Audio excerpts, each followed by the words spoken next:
Kalaulah baginda Nabi alaihi salatu wassalam yang diajar langsung oleh Allah, yang berikan dia ilmu langsung dengan wahyu, tetap tidak bisa diterima oleh semua orang.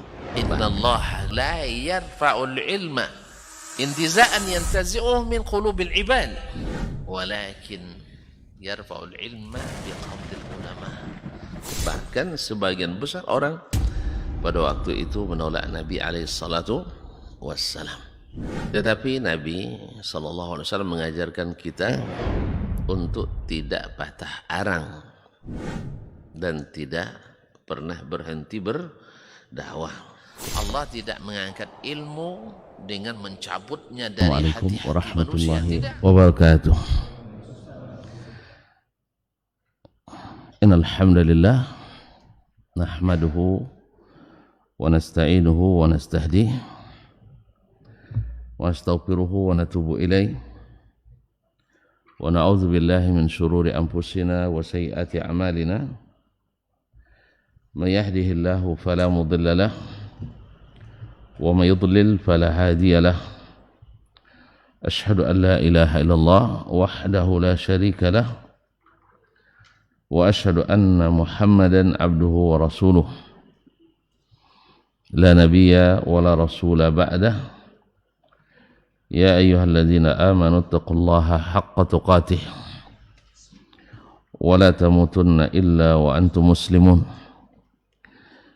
Ya ayyuhan nas ittaqu rabbakum alladzi khalaqakum min nafsin wahidah wa khalaqa minha zawjaha wa batha minhuma rijalan katsiran wa nisaa'a wattaqullaha alladzi tasaaluna bihi wal arham innallaha kana 'alaikum raqiba.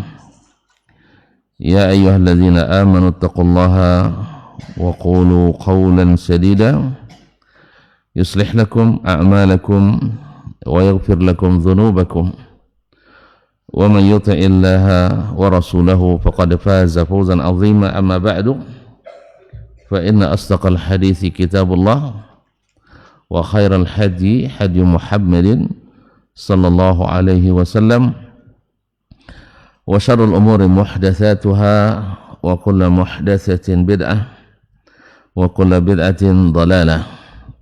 Bapak dan ibu-ibu, saudara-saudara dan saudara-saudari serta adik-adik dan anak-anak jemaah salat subuh di Masjid Zaid bin Thabit radhiyallahu anhu Pekanbaru, ataupun yang menyaksikan melalui media dimanapun berada, para alim ulama, asatizah, jadi pandai, tokoh adat, tokoh masyarakat, hadirin hadirat, musyahidin musyahidat yang dirahmati Allah subhanahu wa ta'ala.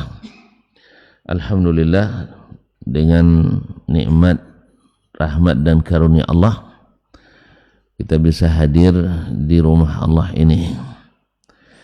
Mudah-mudahan Allah beri kita rasa syukur yang mendalam sehingga kita senantiasa memuji Allah subhanahu wa ta'ala dan menggunakan segala nikmat yang diberi dengan pengakuan dalam diri untuk segala hal yang dicintai oleh Ilahi.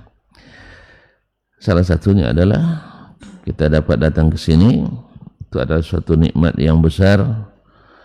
Mudah-mudahan Allah berikan kita pahala yang besar di hari yang besar pula, dan menjadi bagian dari umat Nabi Muhammad yang terbesar diterima di padang mahsyar.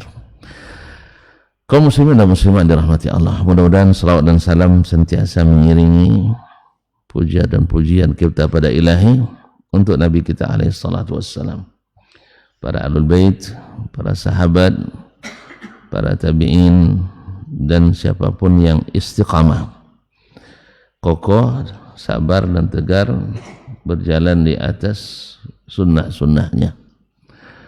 Mudah-mudahan tak terpengaruh hati kita dan berbagai rayuan dan tipu daya syaitan dalam bentuk jin dan manusia yang mengajak kepada selain jalan Nabi alaihi salatu wassalam. Kaum muslimin dan muslimat, kemudian doa kita pula untuk orang-orang tua kita, para guru kita, ayah, emak, saudara mara, karib kerabat, para asatizah, masyayikh, buya, umi, kiai, nyai, dan siapapun yang berjasa mendidik kita dari kecil sampai dewasa. Mudah-mudahan yang masih hidup Allah bimbing, Allah lindungi, berikan taufik dan hidayah, dan akhirnya husnul khatimah.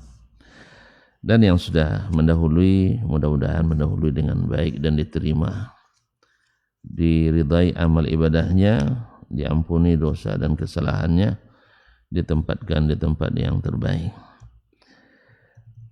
Dan khususnya imam kita Asy-Syafi'i rahmatullahi ta'ala alaih.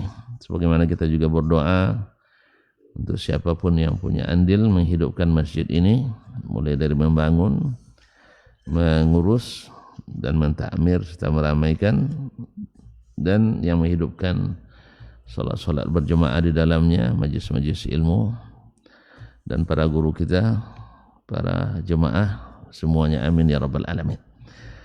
Ma'asyil kiram, selesai Imam Asy-Syafi'i rahimahullah menjelaskan bagaimana kita, bukan kita ya, para ulama maksud saya, bagaimana para ulama kita dengan metodologi super ketat, manhaj yang sangat teliti, yang tiada tandingannya dari dulu sampai hari ini, yang hanya dimiliki oleh umat Islam ini. Tidak ada umat lain yang memiliki. Sehingga disebutlah oleh Abu Ali Al-Jayyani, khussat hadhil ummah bi thalathi khasa'is. Umat ini diberi keistimewaan, kekhasan dengan 3. Salah satu dari yang 3 adalah al-isnad. Al-isnad. Ya, yang kedua al-i'rab. Yang ketiga adalah al-ansab. Yaitu isnad, nasab, dan i'rab. Dan sanad adalah satu-satunya yang dari seluruh umat yang ada, yang sanadnya bersambung dengan rantaian para perawi yang bisa dipertanggungjawabkan dan mutu bisa diadu. Nah, hanya umat Islam. Yang lain tidak punya sanad seperti kita. Nah, kalau kita lihat kemarin bagaimana mereka menguji dan meneliti serta menetapkan, mengingat, menimbang, memperhatikan, lalu menetapkan bahwa si fulan adalah thiqah, si fulan adalah dhaif, si fulan munkarul hadis, adalah metodologi yang tidak dimiliki oleh siapapun dari kaedah-kaedah ilmiah hari ini. Kita paling-paling hanya random sampling. Tapi kalau para ahli hadis tidak ada istilah random sampling, harus istiqra'un tam. Istiqra' tam yang tak mungkin dilakukan oleh lembaga survei dan polling manapun. Makanya lembaga survei tergantung yang membiayai. Yang membiayai. Hari ini si fulan yang naik pollingnya, hari ini si fulan yang naik pollingnya. Kenapa? Hanya multi step random sampling. Dari 6 juta diteliti 6.500. Dikondisikan ya, kawan-kawan kita ya, kawan-kawan kita yang ngisi. Voting juga seperti itu. Menangnya orang dengan voting karena memang dikondisikan. Dia sebar WA kemana-mana, pilih ya anak saya supaya misalnya, supaya menang dalam kompetisi tertentu, jadi juara. Karena pilihan para pendengar, pilihan para pemirsa. Kalau banyak PT, banyaklah bisa dikondisikan. Tapi kalau ahli hadis, tidak. Itu lillahi tabaraka wa ta'ala, dan harus sampai ke seluruh riwayat, ke seluruh guru dan masyayikhnya, dan bahkan seluruh muridnya. Sehingga demikian ditetapkan dengan seadil-adilnya lillahi ta'ala. Sampai-sampai ayahnya sendiri kalau dhaif dia katakan dhaif, anaknya sendiri Kalau dhaif dikatakan dhaif. Kalau kita mana ada? Rajuli anak dhaif tetap juga disikoh-sikohkan sebab pengaruh uang sikoh. Nah, itu masalahnya. Ya anaknya jelas dhaif, tidak ada kemampuan tapi tetap disikoh-sikohkan. Maka Ali Al-Madini rahimahullah ta'ala, syekhnya Imam Al-Bukhari, ketika ditanya tentang ayahnya Abdullah Ibn Al-Madini, abuka, ayah buya cendapunya, kata beliau, kan segan juga nyebutkan kan, akhirnya sal anhu ghairi, sebaiknya kalian tanya orang lain, yang tanya saya, nanti takut saya durhaka. Tapi mereka maksa juga, nuridu an nasma'a minka, kami hanya ingin dengar dari antum penilaiannya. Lalu dia bilang, inna abi dhaif, ayah saya dhaif. Jadi dia takut. Berarti kalau ayah dhaif, anak lebih dhaif lagi. Tidak berlaku. Jadi dia tidak takut didhaifkan gara-gara mendhaifkan ayahnya. Karena ini din, agama. Jadi tidak ada yang lebih kuat dari pengikat apapun sekuat ikatan agama. Sampai mencintai negara pun, mencintai tanah air pun, tidak ada yang lebih kuat daripada alasan agama. Sampai ada hadis palsu, hubbul watan minal iman. Kita tidak perlu hadis palsu, karena memang ajaran agama kita mewajibkan kita mencintai tanah kelahiran kita. Bahkan kalau ada musuh menyerang, fardhu ain bagi kita untuk membelanya, membela tanah kita, ya kan? Jangankan tanah air, tanah milik kita sejengkal saja boleh dipertahankan. Kan ada kata Nabi, mempertahankan itu kalau mati. Oh ya, Masya Allah. Nah, tapi memaafkan lebih baik. Jangan sampai matilah. Nah, jadi begitu kaum muslimin dan muslimat dirahmati Allah SWT. Kenapa? Karena oleh sebab itu jangan campur-campur agama, jangan rusak-rusak agama. Nanti tambah lemah agama, tidak kuat kita untuk membela negara kita. Jadi adalah keliru orang-orang ketika mengatakan harus sama-samakan agama nanti kita kuat. Tidak. Karena dengan rusaknya agama, rusak iman, rusak ketakwaan, lemah, sehingga negara nanti jadi digadaikan, dijual. Bukankah para kacung di masa, tahu kacung? Para pengkhianat di masa penjajahan adalah orang-orang yang lemah agamanya. Nah, orang-orang lemah agama semua. Tidak ada yang istiqamah agamanya jadi pengkhianat itu. Betul? Tidak percaya, Pak. Kita teliti satu-satu. Nah, iya, saya hanya bisa nyebutnya di kampung, daerah-daerah saya sebutkan nanti. Jangan satu, semuanya. Rata-rata yang menjadi pengkhianat, yang menjual negara ke Belanda itu, ke Jepang itu, jadi pengkhianat yang menunjukkan para pejuang adalah orang-orang yang tidak istiqamah beragama. Sedangkan yang melawan penjajah, yang menyuruhkan jihad fisabilillah adalah orang-orang istiqamah. Makanya yang nak campur adukkan agama itu rata-rata datang dari pihak belajar di negeri penjajah. Di mana belajarnya? Di Amerika atau Eropa. Tidak takicurin antarang kita. Tidak takicurin antarang. Atau mengambil ilmu dari turunan mereka, orientalis. Dan orientalis tidak gratis mereka menyebarkan pemikiran Islam itu untuk merusak umat Islam, merusak ruh untuk bertahankan negara mereka masing-masing. Sehingga kita jadi ekor terus. Ekor tak pernah di depan. Kalau sempat ekor di depan diampuh. Jadi kita kalau jadi pengekor terus selalu di belakang. Tidak ada ekor yang di depan. Kalau sempat naik maju ke depan pasti amputasi. Nah, kembali kepada ini, Imam Syafi'i setelah menyelesaikan pembahasan ini, sekarang dia berbicara tentang kalau dah tahu antum bahwa rawi hadis itu harus lulus seleksi super ketat, maka riwayat mereka adalah hujjah. Riwayatnya adalah hujjah. Karena tadi syarat adalah harus adil, kemudian harus dhabt, harus dhabit.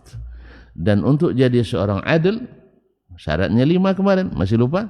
Muslim, balik, aqil, selamat dari sebab kefasikan, dan selamat dari hal yang merusak marwah.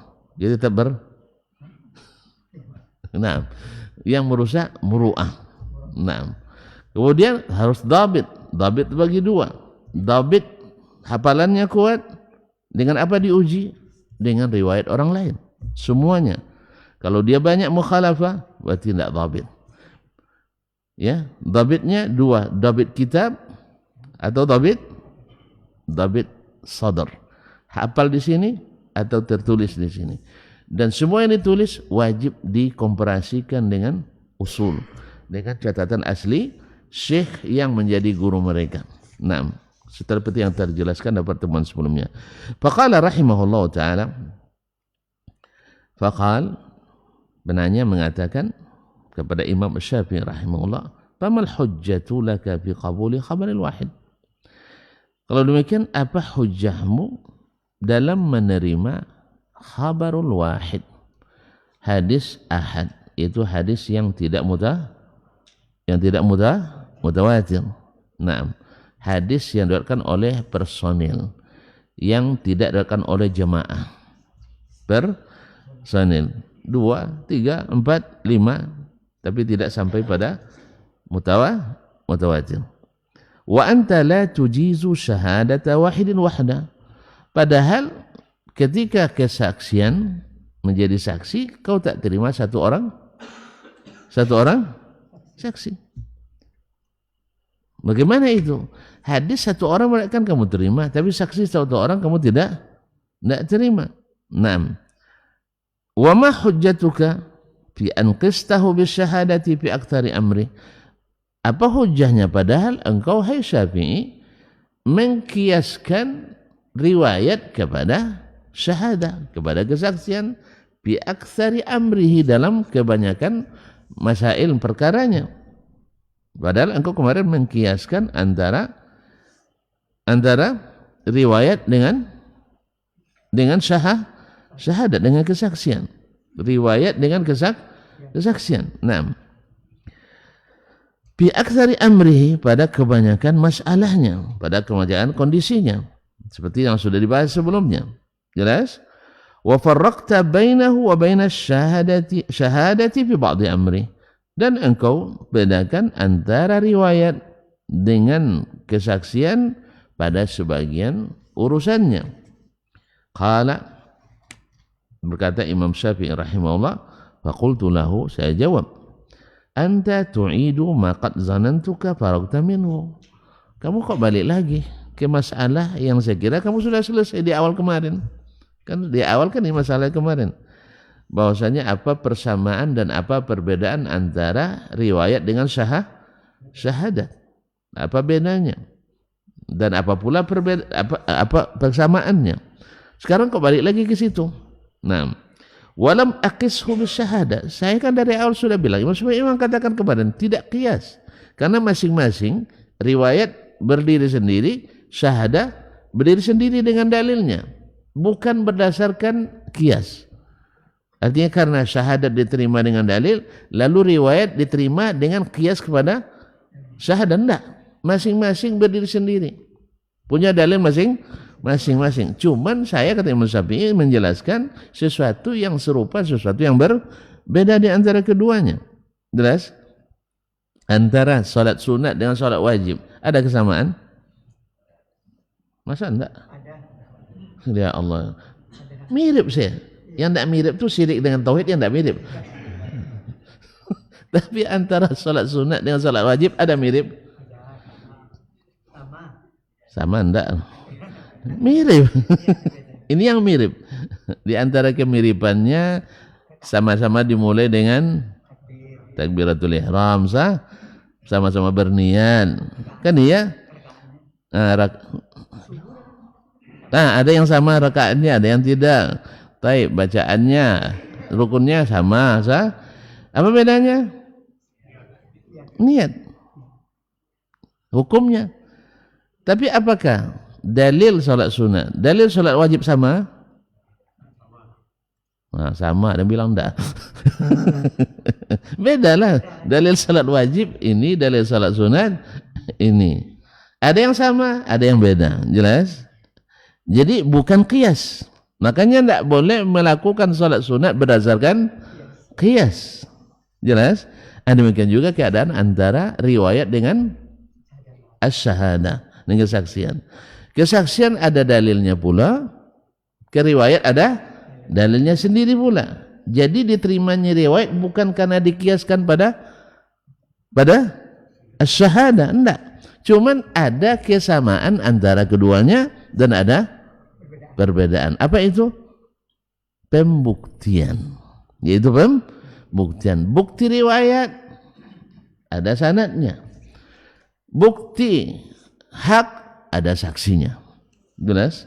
Bukti hadis ada sanadnya. Bukti perkara ada saksinya. Tujuannya adalah untuk menetapkan mana yang hak, mana yang tujuannya menetapkan mana yang hak, mana yang lawan hak, batil. Mana yang hak, mana yang batil, mana yang sahih, mana yang tidak sahih. Sekarang orang mengklaim, misalnya apa yang diklaimnya? Si fulan membuat kesalahan terhadap saya, merampas hak saya. Ada saksi, ini saksi adil, iya. Lalu kesaksiannya diterima, maka dikembalikan hak kepada yang berhak. Lalu hadis juga seperti itu. Ada yang klaim ini ada hadis. Baik. Kalau hadis apa yang dibutuhkan? Iya, perawi. Perawi. Siapa perawinya? Si fulan. Diterima dia adil sebagaimana diterima saksi, diterima. Kalau diterima riwayatnya. Oh, dia diterima riwayatnya, cuman ada riwayat lain orang yang lebih kuat dari dia mengatakan itu salah. Diadu saksi kan? Kan saksi bisa saja diadu. Ada saksi menguatkan, ada saksi melemahkan. Sama juga dengan hadis. Di sini letak persamaannya. Tapi apakah diterima riwayat karena dalilnya diterima kesaksian? Enggak. Riwayat punya dalil sendiri, saksian punya dalil sendiri. Jelas? Makanya ketika dia bilang kamu kiaskan, dia bilang enggak. Walam aqishu bisyahadah. Saya tidak mengkiaskannya dengan kesaksian. Innama sa'alta an umatsilahu laka bi syai'in ta'rifuhu. Cuman karena kamu ahli fikih, kamu minta saya membuat contoh riwayat dengan masalah yang masyhur di fikih, yaitu masalah kesaksian yang sama dalam kebanyakan masalahnya dengan riwayat, walaupun ada perbedaan sedikit di antara keduanya, seperti yang sudah dijelaskan oleh beliau.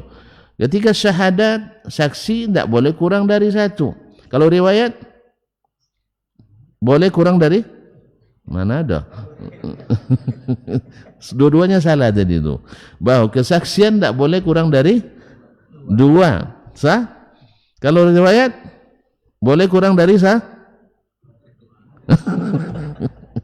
tidak boleh ada perawi setengah. Nah, jadi tidak boleh kurang dari tidak boleh kurang dari satu. Perawi boleh kurang dari dua. Kalau saksi tidak boleh. Kan ada perbedaannya. Persamaannya apa? Bahwa kedua saksi dan rawi mesti sama-sama adil. Mesti sama-sama adil. Nah. Baiklah kaum muslimin dan muslimat dirahmati Allah SWT. Wa inna mas'alta an umatsilaka bi syai'in ta'rifu. Saya hanya kamu kan minta saya membuatkan contoh yang kamu biasa mengetahuinya. Karena yang bertanya kan Abdurrahman bin Mahdi nih, ahli fikih. Naam. Anta bihi akhbaru minka bil hadis. Karena engkau dengan masalah itu lebih paham daripada masalah hadis. Bukan tidak paham ya, yang salah paham. Kalau dikatakan si fulan lebih paham fikih daripada hadis, maknanya bukan dia tidak paham hadis sama sekali. Jelas? Nah, misalnya Imam Ahmad lebih paham hadis dari Imam Asy-Syafi'i. Salah saya? Kalau salah, gugat Imam Syafi'i karena dia yang bilang itu. Imam Syafi'i yang bilang, antum ya Ahmad a'lamu bil hadithi minna. Kamu wahai Ahmad lebih tahu hadis dari kami. Fa iza alimtum haditsan sahihan fa'alimuna. Kalau kalian tahu ada hadis sahih, beritahu kami atau saya. Dan Imam Ahmad bilang pula bahwa Syafi'i aqal minna. Bahwa Imam Syafi'i lebih paham dari kami dari sisi makna. Oleh sebab itu maka Imam Ahmad rela meninggalkan guru seniornya Sufyan bin Uyainah yang sekaligus guru Imam Syafi'i demi duduk di majelis Imam Syafi'i. Jelas? Jelas ya? Jadi jangan salahkan saya ketika saya rela meninggalkan majelis hadis untuk belajar majelis fikih. Supaya saya sedikit paham fikih. Itu pun dibilang orang juga tidak paham fikih. Yang bilang tidak paham itu lebih tidak paham pula. Itu biasalah. Ini kalau orang seperti kata orang Arab, la ya'lamul fadla li zawil fadli illa zawil fadli. Yang paham kelebihan orang yang punya kelebihan adalah orang yang memang punya kelebihan. Jadi kalau ada orang kerjanya nak menjatuhkan orang, memang dia orang di bawah. Tidak ada orang di atas. Orang di bawah selalu nak menjatuhkan orang di atas. Dan dia tidak sadar ketika dia menarik, dia harus merunduk, tambah rendah dia. Tambah rendah. Kalau jatuh yang di atas, dia yang tertimpa. Makanya upayakan untuk naik, jangan menarik orang di atas tuh turun. Naik aja dengan normal. Oh, saya lebih tinggi di rendah. Itu bagus. Tapi kalau antum berhasil naik dengan menjatuhkan orang, walaupun antum sendiri di atas, orang akan terbayang, kurang ajar kamu kan itu.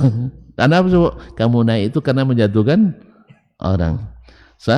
Tapi kalau antum naik normal, oh itu hebat acu tuh. Tidak ada orang yang dikorbankannya, tapi dia tetap naik. Itulah orang-orang seperti Malik, Asy-Syafi'i, Ahmad, Abu Hanifah memang naik itu karena memang mereka pantas naik. Dan mereka saling menaikkan, bukan saling menjatuhkan. Jadi tidak pernah Ahmad bilang Syafi'i itu janganlah ambil hadisnya, ini yang jago hadis kan. Syafi'i tidak pernah bilang kalau bukan karena ini Ahmad itu tidak apa-apanya itu. Tidak ada cerita. Malik juga begitu. Tidak ada dia bilang wang potang tak pandai apa ini, tiba-tiba dia pandai mendapat saya kan, tidak ada cerita. Jadi Syafi'i tidak menyetujui pendapat gurunya Malik, Malik tidak marah. Ahmad tak menyetujui pendapat Syafi'i, Syafi'i tidak marah. Kalau kita belum berselisih lagi sudah mulai marah. Apa sebab?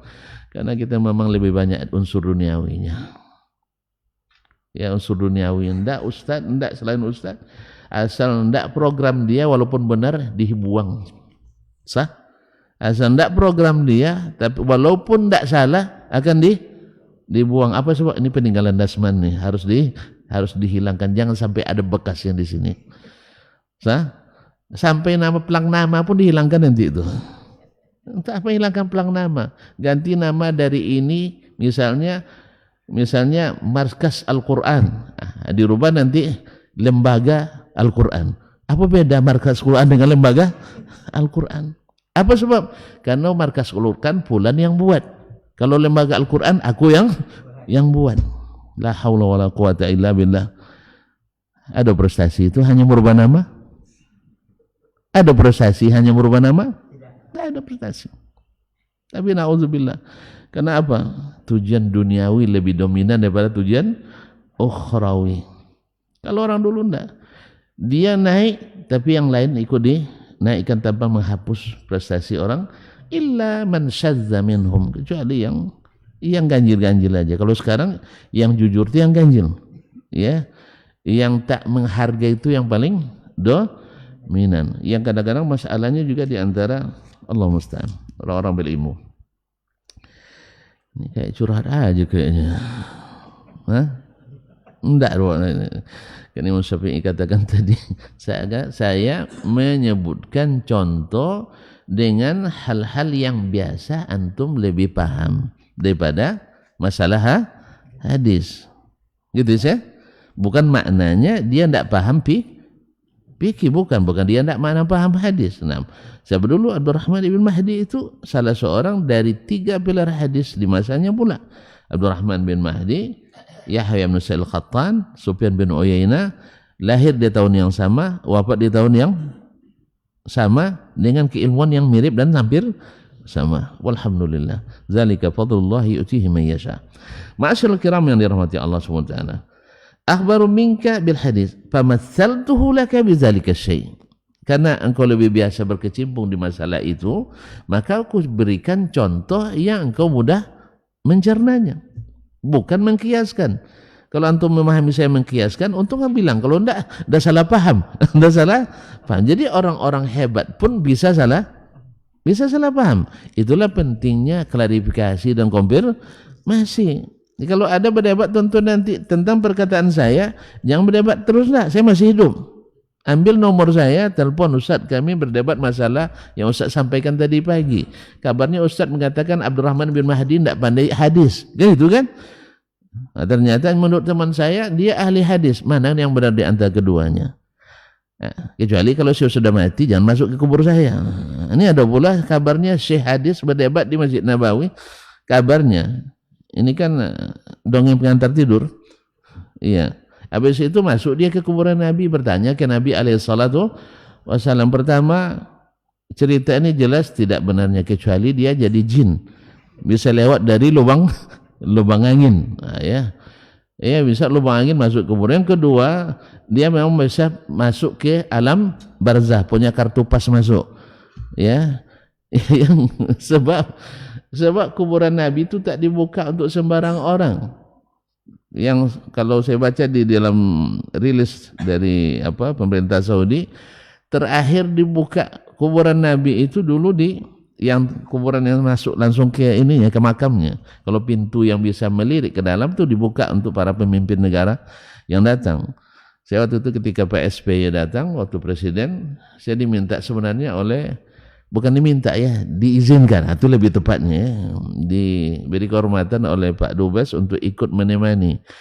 Cuman kalau hanya untuk menemani ke kuburan, wallahu alam, saya tidak begitu bersemangat dah, karena tiap hari kita bisa ziarah makam Nabi Muhammad. Maka saya minta waktu 5 menit saja, presiden bertemu presiden. Tidak paham Pak Edina. Awak presiden waktu itu presiden mahasiswa. Iya, jadi saya minta presiden bertemu 5 menit saja. Setelah dikonfirmasi dan klarifikasi, Bapak Presiden terlalu lelah karena memang semalam aja di Madinah, setelah perjalanan lama dari Eropa, kemudian Asia Timur Tengah, datang maghrib, besok subuh udah berangkat lagi, jadi tidak bisa dijadwalkan karena mendadak juga. Kemudian presiden yang satunya kan tidak seimbang. Ya, maksud saya membawakan hal-hal yang selama ini dikeluhkan oleh mahasiswa, bukan kepentingan pribadi. Saya tidak biasa Mansur. Tahu Mansur? Iya, nah saya bukan jenis Mansur. Kalau rencana saya kalau disetujui, saya akan bawa tim saya, bukan sendiri menghadap. Itu biasanya saya. Beda dengan sebagian orang. Ya, udah pergi pejabatnya baru dia laporkan ke kita. Ada juga sebagian orang, udah pergi pejabatnya baru dia sampaikan, saya baru tadi menghadap Pak Bupati, bertemu Pak Bupati. Sejak kapan? 3 hari yang lalu katanya. 3 hari tidak ada kasih tahu. Allahumma musta'an. Ala kulli hal. Jadi kaum muslimin dan muslimat rahmati Allah SWT, tidak dibuka kan itu kecuali orang-orang tertentu. Tiba-tiba debat hadis masuk dia ke kuburan Nabi, nanya, mana yang sahih hadisnya? Kok satu hadis itu saja, yang lain juga lah sekali. Termasuk nanti tanyakan pemahaman kullu bid'atin dalalah. Ini saya minta yang bisa punya akses bertemu Nabi setiap hari, tolong tanyakan ini. Ya, kullu bid'atin dalalah, mana yang benar pemahamannya? Karena berselisih sepanjang masa kami. Penafsiran kan berdua. Ada yang mengatakan laisa kullu bid'atin dalalah. Ada yang mengatakan kullu bid'atin, kan berdebat kita terus. Gunakanlah akses itu, karena katanya bisa bertemu Nabi SAW. Dulu waktu maulid aja ketemunya, sekarang setiap hari. Bisa mimpi tiap hari ketemu Nabi, kok tidak tanya yang seperti ini? Sah? Tanya juga sekali, mana di antara kami yang selamat? Kan 73 golongan hanya satu yang selamat. Atau bertanya ke Nabi, Wahabi kah ya Rasulullah atau atau non Wahabi? Selesai masalah kita kan? Sah? Ini kalau sudah ada cap itu, oh kami ketemu Nabi. Tapi nanti didengar oleh pendusta, dibuatnya kan, saya ketemu Nabi bahwa Wahabi itu sah. Jadi kaum muslimin, tidak maksud saya kalau ada yang punya akses saya nak ikut. Iya, karena ada dari pihak yang berselisih kan, semua pihak yang berselisih kumpulkan ke 73 golongan itu, ayo kita menghadap Nabi SAW. Kadang bisa dipanggil dengan ucapan dan selawat tertentu katanya. Baca selawat itu, bicingkan mata, Nabi langsung datang keluar. Nah, kalau perlu kita buat di Madinah. Sah? Di Madinah. Acaranya di pelataran tuh. Datang Nabi alaihissalatu wasallam, kita tanya satu-satu.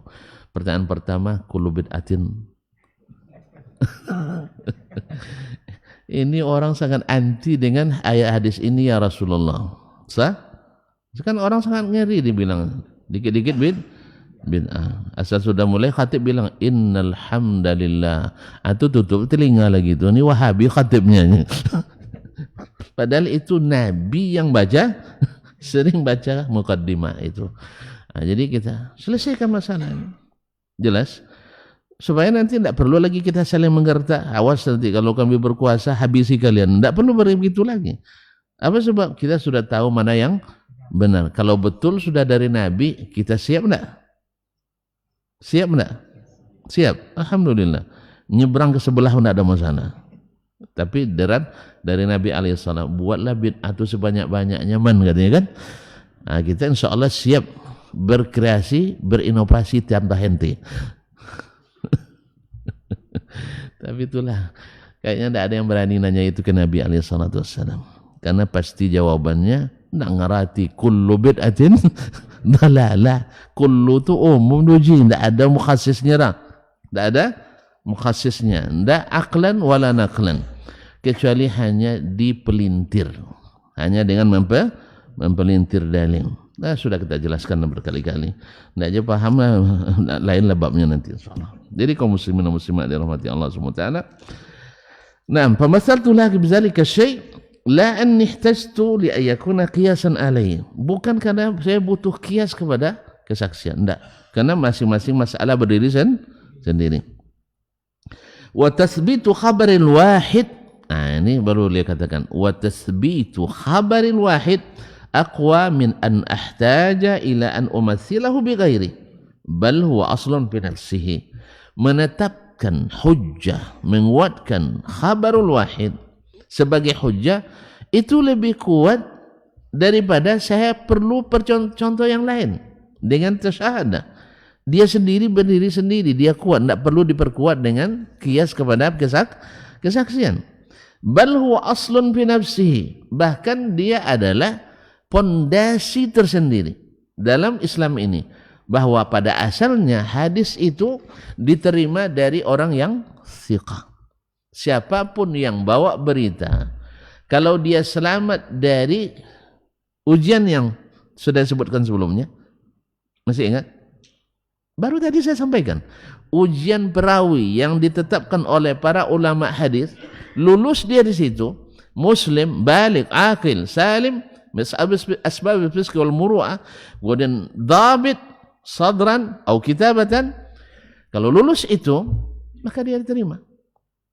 Maka dia diterima. Taib.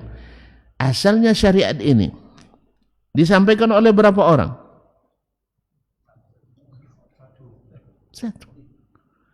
Satu.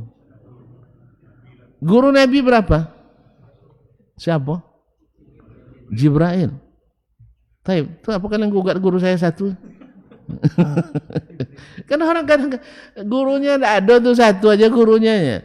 Kalau gurunya bermutu, untuk apa guru banyak? Kalau sempat saya, misalnya di kampung saya Muarajale dulu, ya ahli fikih sekelas Imam Ahmad ada, dia juga datuk itu juga. ahli hadis sekelas ahli fikih sekelas Imam Syafi'i misalnya, dia datuk tu juga, dia punya keahlian hadis seperti Imam Ahmad misalnya, atau Imam Bukhari. Terus apa lagi? Kemudian nahu seperti Ibnu Hisham atau Sibawaihi. Untuk apa saya pergi ke Madinah? Paham tak? Tidak paham tak? Paham tak? Kalau guru saya punya multi talenta ya. Multi disiplin ilmu. Nahu dia juga pakarnya. Hadis dia juga pakarnya. Fikih dia juga pakarnya. Paling alim di seluruh dunia. Perlu saya belajar jauh-jauh? Enggak perlu. Satu guru sudah cukup. Jelas? Satu guru sudah cukup. Makanya banyak sedikit guru enggak ngaruh kalau seandainya enggak bermutu. Walaupun guru antum 1000 tapi kazabin banyak. Akan melahirkan orang-orang kazab. Banyak guru tapi ahli takwil semuanya. Jurusnya jurus ngelak. Enggak ada jurus maju. Remnya rem mundur semua. Apa giginya gigi mundur. Suruh ini mundur lagi, suruh ini mundur lagi, suruh ini mundur lagi. Tidak ada yang diamalkan. Akhirnya menciptakan orang-orang yang meninggalkan amal. Sah? Akhirnya yang dilarang itu yang dikerjakan. Lain yang disuruh, lain yang dikerjakan. Lain yang ditegah, lain yang ditinggalkan. Akhirnya guru ini guru baik atau guru buruk? Guru buruk. Iya, Nabi suruh sholat berjamaah. Lalu guru kita ngajarkan tidak usah berjamaah. Iya, dia tidak katakan tidak usah berjamaah, tapi buktinya ketika azan berkumandang, lah qaumat pula orang belum keluar dari kelas. Walaupun dia bilang saya tidak larang kalian, walaupun dia bilang saya tidak melarang kalian berjamaah, tapi yang tertanam, apa yang tertanam? Bahwa sholat berjamaah tidak penting. Satu semester antum ngajar masuk berapa kali? Satu semester berapa kali masuk, Ustaz? 16 kali. Ada yang 20 kali. Tak sekali pun keluar ketika sholat asar berjamaah. Jam 5:30 baru keluar dari kuliah. Apa yang tertanam di jamaah? Di mahasiswa? Sholat berjamaah tidak penting, kuliah lebih penting. Sah? Itu yang kita ajarkan. Walaupun kita tak ucapkan sholat jamaah tidak penting. Paham tak? Awak antar anak pergi ngaji ke masjid, pakai celana pendek. Pas azan awak balik ke rumah lagi. Hampir anak itu lah jadi hafiz pula anak itu. Apa yang tertanam? Kalau tidak pengaji, tidak pun tidak ke masjid. Oke ya? Akhirnya tertanam pada anak itu sholat berjamaah tidak penting. Kalau sudah selesai ngaji besok tidak perlu lagi ke masjid. Tidak pernah. Tidak ada yang ngajar kamu tidak penting sholat jemaah. Iya, cuma ayah tidak pernah sholat jemaah. Kan itu yang tertanam. Sama, antum punya duit banyak, tidak pernah melarang anak berinfak, tapi antum tidak pernah berinfak. Sah? Tidak pernah nampak sama anak itu berinfak. Proposal datang, tidak pernah diisi. Datang amplop wakaf datang, tidak pernah dikembalikan. 85 hari di rumah tuh. Wakaf yatim piatu, wakaf ini, anak tidak ada isi, tidak ada kembali amplop, berarti kan tidak diisi kan? Tidak ada kembali amplopnya, berarti enggak diisi. Diperiksa sama anak, kemudian nampak sama anak, tidak pernah berinfak, duit banyak. Hasilnya apa? Tertanam pada diri anak, infak itu tidak penting. Makanya ketika ada yang meninggalkan warisan, tidak banyak, 93 juta cuma. 93 juta rial. Wetong bang. Dia tua bang banyak. 93 juta. 93 juta, 93 ribu ya. Iya. Dikali rial berapa bang? 4.000. Ini baru dari Arab Saudi beliau. Selamat bang ya, baru anak menikah, masya Allah, barakallah. Semoga Allah memberkahi mereka sampai ke surga. Hanya 372 ribu. Berapa dong? Oh, miliar. Oh ya, miliar. Nah, meninggal sang ayah. Meninggalkan warisan 372 ribu. Hah? Duit saya ribu aja nyopak, jadi tidak pandai nyebut miliar. Nah, jadi miliar tuh. Miliar berapa nolnya? Oh 9, ayolah. 372 miliar. Banyak apa sedikit? Banyak sekali, Pak. Bukan banyak lagi, banyak sekali. Ya. Taib. Meninggal, panggil Ustaz. Untuk minta nasihat gimana caranya. Sampaikan. Lalu kata Ustaz, ayah kalian ada berwasiat? Tidak ada. Nah, kalau gitu bagaimana kalau seandainya kan 93 tuh ekorannya ini kalian infakkan sebelum dibagi buat masjid misalnya atau macam-macam lah untuk sedekah aja. Jadi ya kita hitung 3 juta ya. Kan 3 juta tuh. Dikali berapa bang? 4.000 tuh nih. Masya Allah, 12 ribu. Dari 93, 3 aja diminta untuk ayahnya yang dulu bertungkus lumus, yang dulu bersusah payah, hujan berpanas, sampai makan pun dihemat. Sampai pada jatuh suah, kikir pada diri sendiri, apalagi pada anak-anaknya. Akhirnya kata Syekh, gimana kalau yang ini diinfakkan atas nama orang tua kalian? Bikin misalnya masjid di Indonesia atau di Afrika atau dimanapun. 12 miliar cukupnya. Enggak, kalau ada yang begini nanti Z mau nerima. Masyaallah kiram dirahmati, 12 miliar. Apa jawaban anaknya? Tidak bisa ada Syekh. Beliau sendiri tak pernah memikir dirinya. Bagaimana pula kami nak memikirkan dia? Allah. Tertanam pada jiwa anaknya, walaupun ayah tak pernah ngajarkan. Tak mungkin, tak pernah ayah mengatakan kalian yang berinfak, enggak ada. Cuman yang dilakukan ayahnya, itu yang dilihat oleh anaknya. Tertanamlah bahwa infak itu tidak penting. Dia sendiri tak pernah memikirkan dirinya. Harta begitu banyak tapi jadi bala. Apa sebab? Tidak pernah terlihat ayahnya ke masjid atau ke mana membawa infak. Sehingga tertanam dalam jiwa anaknya, infak itu tak berguna. Sampai dia mati, harta dia sendiri. Dia murni mencarinya, tidak dapat bagian dari situ. Makanya kaum muslimin dan muslimat, berapa banyak pendidikan tidak diajarkan tapi tertanam dalam jiwa orang di sekitar kita, anak kita, istri kita. Kalau kita kikir, dah tertanam tuh. Pokoknya kalau nak kaya ni harus hemat pangkal kaya. Terjemahan hemat ni macam-macam orang sih. Ada hemat maksudnya memang tetap dikeluarkan tapi sedikit. Itu boleh lah. Yang penting misalnya infak tetap ada tapi bagi sedikit-sedikit. Ada pula yang hemat tu, awak lah loyo masa dia senang aja nerima katanya. Itu hemat juga bagi dia tu. Ya, Pak? Ya. Pokoknya asal terima gaji, pindah jadi emas. Sehingga kalau ada yang datang bisa tak tolong cu, dah ada piti omelnya nya. Omel lah pinjam cu. Omel di berangkasnya. Ada berangkas kan bisa dibuka. Kokang magang nomor rahasia. Kalau sudah begitu alasan tidak usah lagi tanya lagi tu. Tidak usah tanya lagi tu. Iya, kita minta emas tidak masalah. Emas dalam berangkas. Tidak bisa buka cu nomor rahasia kang magang.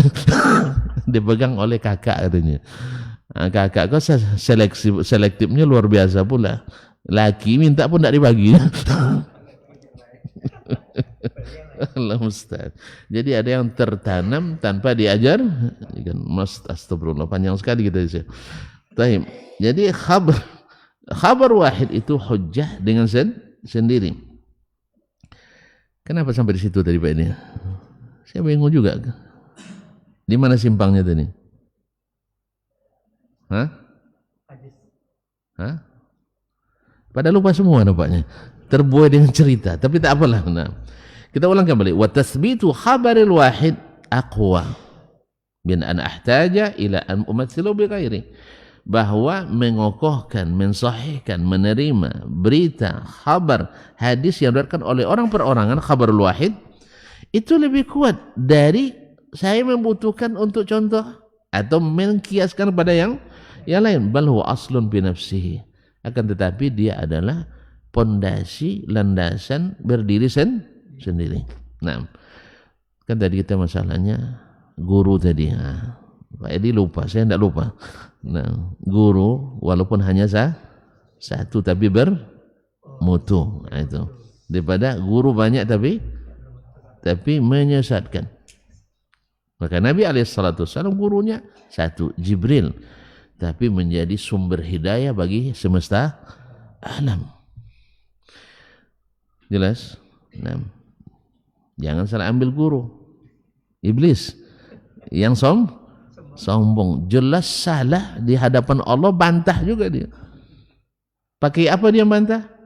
Dengan logika. Pakai kias. Kan pakai kias dia. Kenapa kau tak mau sujud pada yang aku ciptakan yang kedua tanganku? Lalu dia pakai kias, pakai logika. Ana khairum minhu. Masa saya sujud kepada orang yang lebih rendah dari saya?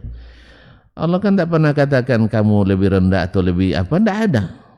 Allah hanya uji orang taat dengan mau atau tidak mau.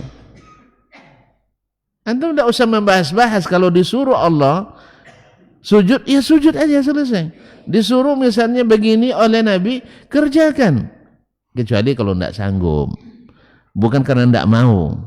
Tidak sanggup. Bukan karena tidak mau. Ini tidak. Kalau banyak cerita tak jadi dikerjakan. Tadi saya bilang banyak ayat dan hadis diparkir dengan sengaja, bukan karena tidak mampu, tapi tak mau. Tadi masalahnya tadi solat berjamaah. Tak sekalipun antum membawa murid antum untuk berhenti untuk solat berjamaah. Ustaz, nanti kan kewajiban ngajar, bisa disiasati. Kita solat dulu, tambah waktu nanti 10 menit untuk solat, ganti 10 menit itu. Saya nak pergi kajian Ustaz, ganti pula waktu kajian. Kan semua kita yang atur. Telepon panitia saya terlambat 10 menit gara-gara solat berjamaah, marah jemaah? Tidak marah dia. Kecuali jemaahnya tidak pernah solat jemaah juga, adil. Semua bisa diatur kalau mau. Itu masalahnya. Anda bukan karena tidak sanggup, tapi tidak mau. Malas, musolanya panas. Maka saya katakan lagi, teori yang berhasil, kalau musola tidak panas, ajak orang-orang berduit solat di musola itu. Atau pemangku kebijakan, pengambil keputusan. Kalau seandainya di suatu lembaga itu ada direkturnya, ajak direktur solat di musola itu. Kalau sudah 3 kali dia gini, mulai dia berpikir, wih ini perlu AC nih, minimal kipas angin. Ya kan dia yang buat keputusan. Untuk semester depan revisi 1, revisi 2, anggaran kipas angin musola 8 unit. Ada berkipas angin, besok sholat juga, tidak cukup kipas kayak ini. Ini karpet tahun 61 belum diganti. Sejak tahun 61 belum diganti, sejak berdirinya lembaga. Akhirnya ketika sujud, lama pula imamnya sujud kan. Ini apa sekali nih, perlu diganti. Akhirnya karena mungkin anggaran di lembaga nggak ada, dia telepon PED. Pak, berapa meter Bapak? Ini bantu nih Pak, darurat. Akhirnya PED karena punya relasinya orang-orang berduit, dia sebar pula. Akhirnya terkumpul 200 meter. Lumayan kan? Itu. Lama-lama musola ber-AC, catnya diganti. Lama-lama jadi masjid. Tapi kalau pengambil keputusan orang-orang berduit tak pernah masuk masjid, Awak musikin ini bercita-cita tingginya bang. Awak masih miskin nih, andainya saya berduit, masjid nih megah saya buat. Setelah berduit, rumah dulu teringat. Sah ya? Nggak ada gitu. Jadi, tapi kalau orang sudah berduit, dia terasa butuh dengan masjid, dia butuh dengan hal-hal yang membuat nyaman di masjid. Jelas? Jelas? Dan ini semuanya kadang-kadang tidak perlu diucapkan, tapi tertanamkan. Jelas? Jadi Pak dosen ini, Pak guru ini, Buya ini, kalau waktu sholat, dia pergi sholat dulu. Atau tidak bisa dipotong di akhir. Syaratkan ke mahasiswa, syaratkan ke santri kita, kita boleh ngundur sholat, tapi jangan satu pun pulang sebelum kita sholat berjamaah. Sehingga tertanam, ya, dan terajarkan bahwa sholat jemaah itu penting. Seberat apapun kerja kita, bisa dikondisikan. Sah? Bisa kita potong belajarnya, kita ada injury time. Masa bola aja ada injury time? Sampai-sampai berlebih pula, gol pula jadinya, ribut sedunia. Masa untuk sholat tidak bisa untuk melakukan itu? Sah? Saya kira tidak akan ada yang debat itu kalau kalau berlebih injury time-nya. Sah? Tidak ada yang ribut sedunia gara-gara sholat. Makanya kenapa itu tak berani melakukan itu?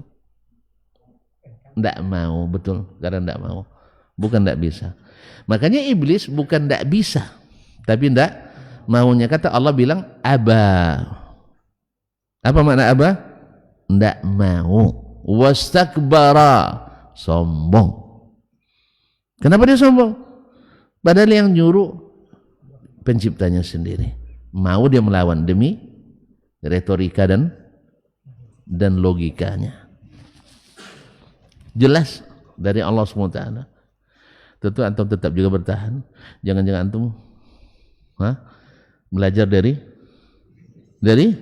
iblis alaihi laknatullah. Bukan kehebatan logika yang harus dinaikkan, tapi adalah ketundukan dan ketaatan. Kita tidak butuh orang cerdas sekali, tapi butuh orang yang taat sekali. Selamatnya Adam karena salah langsung bertobat. Selamatnya para kaum muslimin, para pengikut para nabi, bukan karena terlalu cerdas, tapi adalah karena terlalu taat. Dan dengan taat itu mereka menjadi orang-orang paling cerdas. Karena definisi cerdas kata Nabi, man dana nafsahu amila lima ba'dal maut. Orang yang merasa berhutang kepada Allah, beragama, mengikat diri dengan agama, dan beramal untuk setelah mati. Yang memalingkan kita dari itu semua adalah urusan duniawi. Sah? Urusan duniawi. Kalau saya sholat dulu, nanti laporan tugas kerja saya tidak selesai, gaji tidak cair, honor tidak, kan dunia lagi. Padahal semuanya sama, cair juga. Kan barang sudah jelas itu, sudah ada SK-nya, masa tidak cair? Sah? Tinggal kita menyesuaikan. Wabillahi taufiq. Tapi kaum muslimin dan muslimat dirahmati Allah SWT. Qala fa kaifa yakunu al-hadits kasyahadati bi syai' thumma yufriqu ba'dha ma'ani fi ghairi. Bagaimana pula hadis periwayatan menyerupai kesaksian dalam suatu perkara tapi berbeda pula dalam perkara selainnya. Nah, pada selainnya. Faqultu lahu, saya jawab, huwa mukhalifun li syahadah. Hadis berbeda dengan kesaksian. Kama wasabtulaka, seperti yang sudah dijelaskan sebelumnya. Bi ba'dhi amrihi, pada sebagian perkaranya. Walau ja'altu kasyahadati fi ba'dhi amrihi duna ba'din kanatil hujjah li fihi bayyinatan insyaallah. Walaupun saya jadikan dia pada sebagiannya berbeda dengan apa? Walau ja'altu kasyahadati, walau saya jadikan dia seperti kesaksian fi ba'dhi amrihi, pada sebagian perkaranya, duna ba'din, dan tidak sama pula pada sebagian yang lain, kanatil hujjatu li bayyinatan insyaallah. Hujjah saya jelas tanpa menyamakan segala hal antara keduanya, bahwa hadis ahad tetap diterima. Qala wa kaifa dzalik? Bagaimana pula jelasnya? Wa sabilu syahadati sabilun wahidah. Padahal cara untuk menetapkan syahadat Itu cara yang sama atau cara yang satu. Qala faqultu. Sekarang tolong dengarkan. Mau dengarkan atau besok saja? Nah, kalau siap dia mendengarkan. Kita siap enggak? Nah, itu. Kalau mau sekarang ini lumayan juga ada. Iyalah, besok aja. Nah, itu. Jadi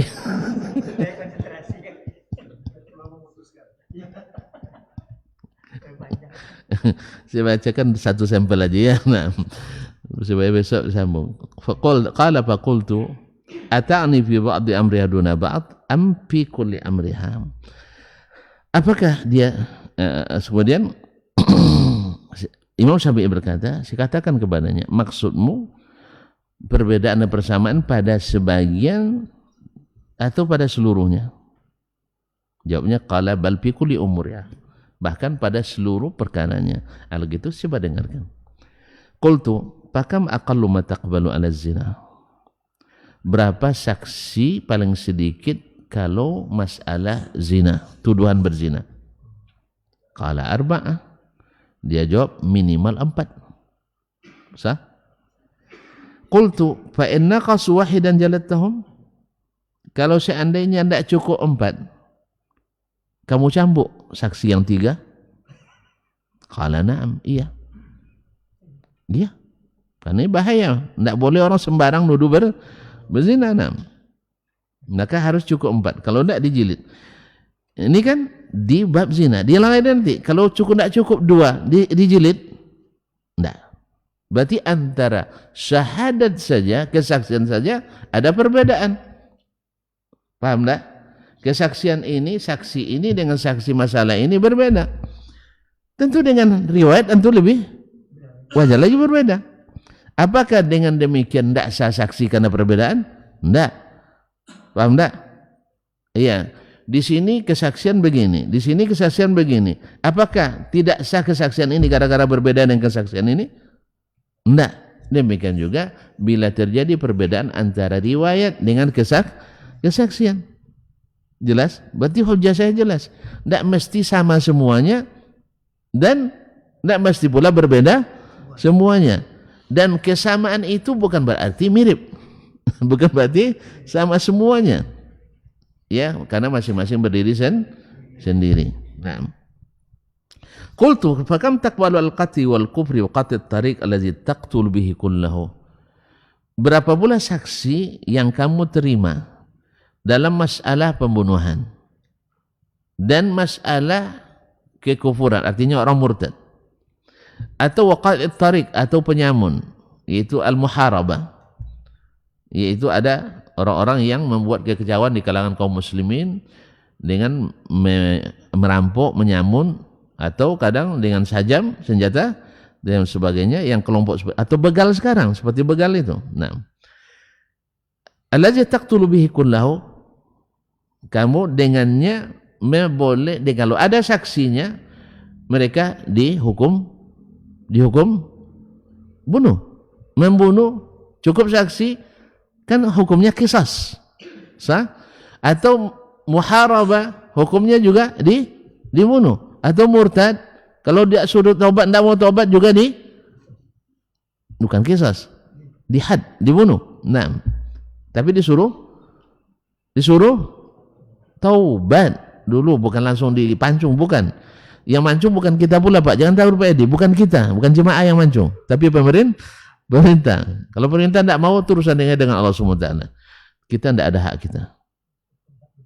Hak kita belajar, hak kita menyampaikan, hak kita menghidupkan. Kalau seandainya yang punya hak eksekusi tidak melakukan, dosa mereka. Sah? Mak bro, so kami gara-gara ustadznya. Bukan gara-gara saya, gara-gara bapak. Bukan gara-gara kita. Ini adalah hukum Allah Subhanahu. Jadi kalau ada yang murtad, cukup saksinya. Nah, berapa saksi yang kau butuhkan? Qala syahidain, 2 orang saksi. Kalau tadi 4, kalau sekarang 2. Mana yang lebih besar? Dosa zina atau dosa bunuh?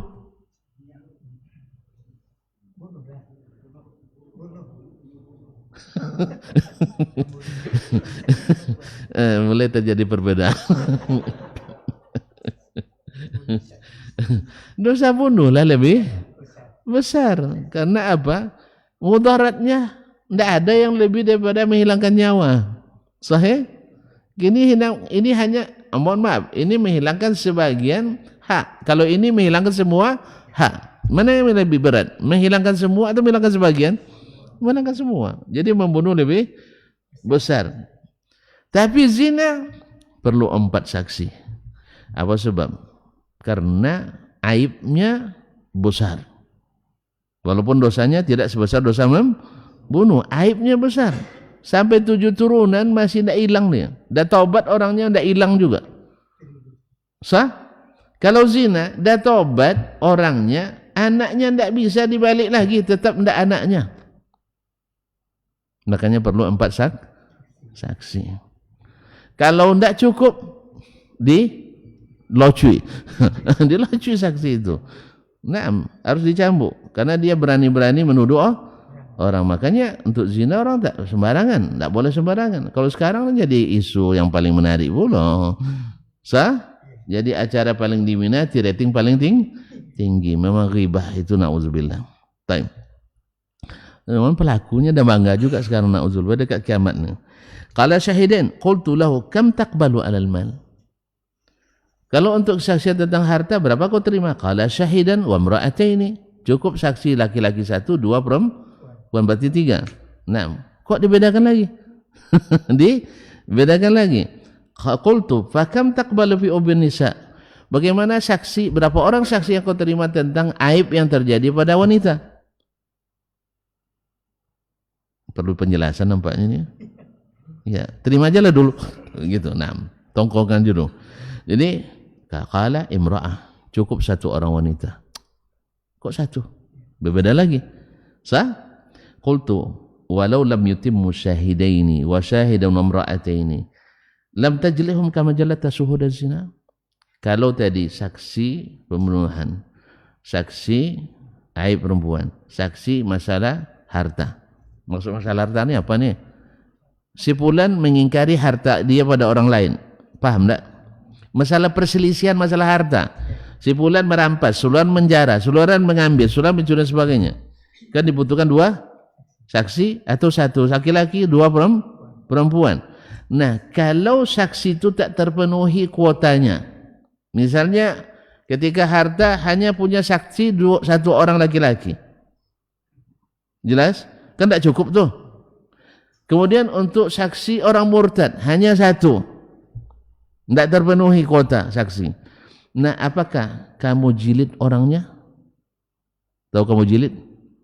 Kamu locak, cambuk? Katanya lah. Hah? Tidak. Maksud dia, apakah kamu tidak menjilidnya? Qala na'am.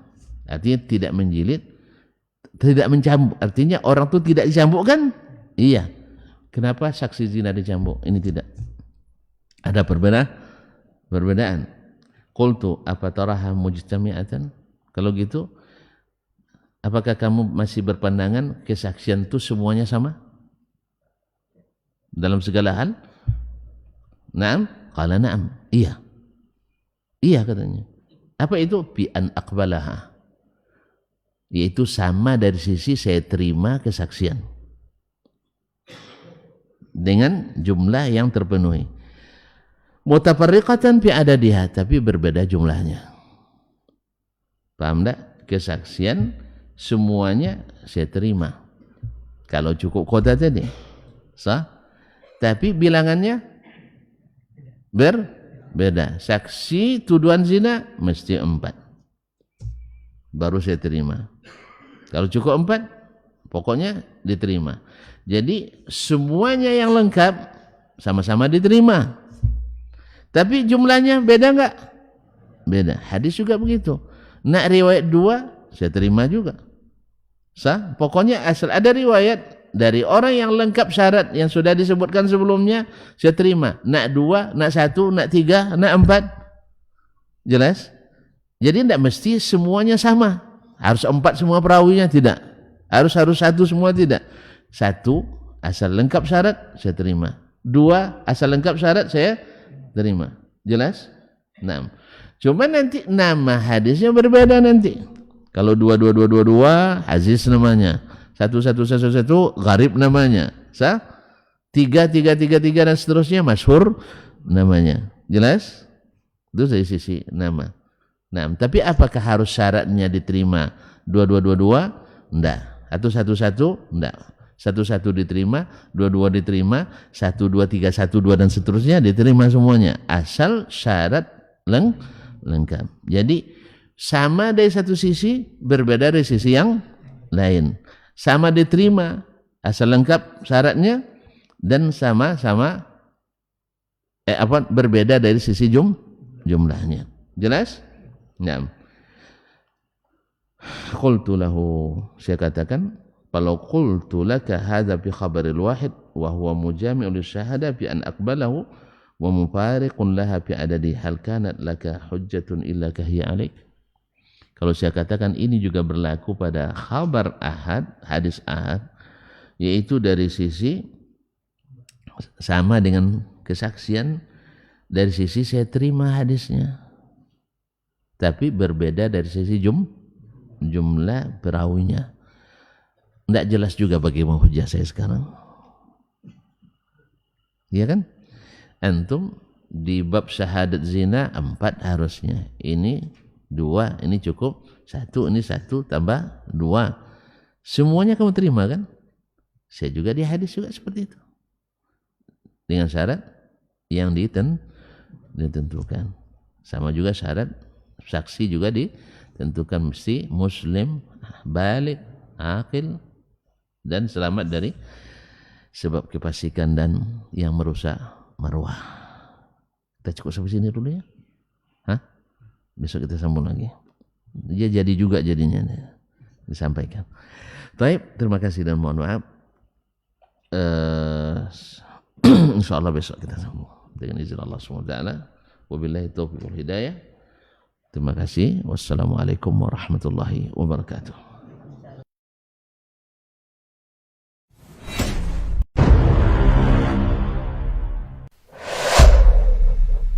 Dunia dan seisinya ini bagi Allah tak sama nilainya dengan sebelah sayap lalat. Barang siapa yang beramal untuk akhiratnya, Allah akan cukupkan baginya urusan dunia. Sayati zamanun 'alan nasi as-sabiru fihim qalqabit al-jamarah. Akan ada satu masa di akhir zaman yang berpegang teguh dengan agamanya seperti orang yang sedang memegang bara api.